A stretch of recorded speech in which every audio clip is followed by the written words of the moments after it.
পৃথিবীর সবচাইতে নির্যাতিত, নিপীড়িত এবং দুঃখ ক্লেশে ভরা মানুষটাকে আল্লাহ পাক এই এক মুহূর্তের জন্য জান্নাতে ঢুকে দিয়ে বের করে নিয়ে আসবে।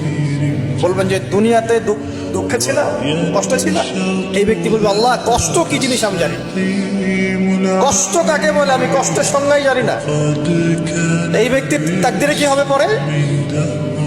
এই ব্যক্তি জান্নাতের আরফ নামক জায়গায় দাঁড়িয়ে থাকবে, চেহারাটা ঘুরিয়ে দেওয়া হবে জাহান্নামীদের দিকে।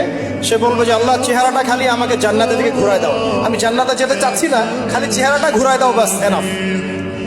আল্লাহ বলবেন আর কিছু চাবো না তো? না, আর কিছু চাবো না। ঠিক আছে, চেহারা ঘুরাই দিলাম।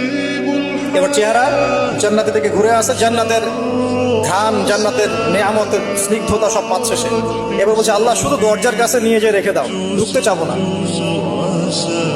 আল্লাহ বলবেন যে এইবার কথা দিয়ে কথা রাখবা, ঠিক আছে, জান্নাতের দরজার সামনে গিয়ে রেখে দাও।